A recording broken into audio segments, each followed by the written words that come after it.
আছে আসো কালকে x - 1 y সমান আছে 8 8 দুই ফালে আছে আমি কোনফালে লইম ইফালে লইম তাহলে কি বলতে x - y - 8 সমান হবে 0 এটা কি নম্বর 1 নম্বর তার সূত্র কি আছে না 3x minus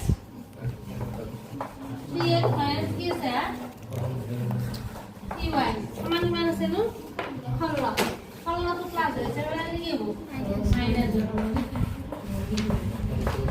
একালে বুঝিবি না দেখো একালে বুঝিবি না নিউজ হবে প্রশ্ন বুঝিবি না ক্লাসে ডিফারেন্ট লিখব মাইনাস হল্লা তো ক্লাসে সিম্বল লিখব মাইনাস এটা সরা কথা না পান সবই কি a1 মানে কি 1 x এর উপর কি আছে 1 b1 মানে কি 1 minus 1 আর c1 মানে কি minus 8 সো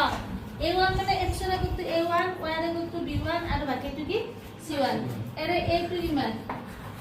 3 a2 ইমান 3 b2 ইমান minus 3 আর c2 minus 16 এটা লিখে বুঝে বিষয় না সবাই এটা আমি কিউ লাভ জানো না আসো কিউ লাভ সব আমি a1 বাই a2 লাভ কিউ লাভ a1 বাই a2 a1 বাই a2 কি এক তো উপর কি তো চলো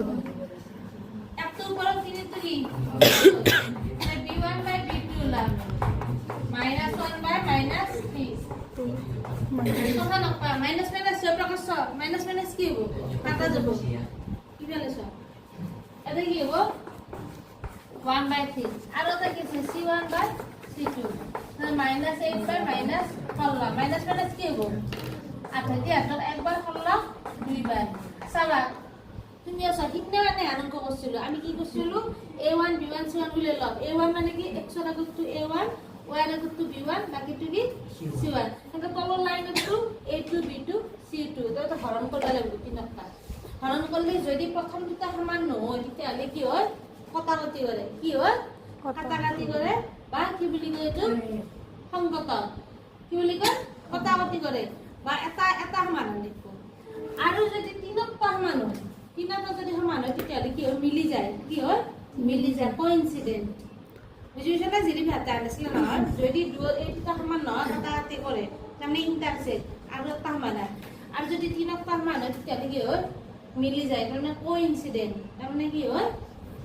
বহুত ইনফাইনাইট নাম্বাৰ অফ সলিউশন থাকে অসংখ্য সলিউশন থাকে আৰু যদি এটা সমান না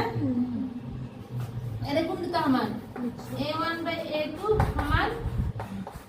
b1 বাই b2 এটো সমান নেকি না এটো কন্ডিশন কি হইছে না সমান্তরাল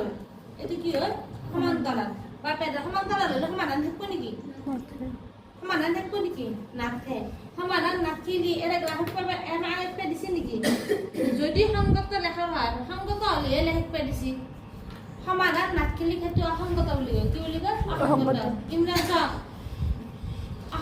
মানে কি ইনকনসিস্টেন্ট বুলি কয় এটো কি প্যারালাল মানে কি হবে এটো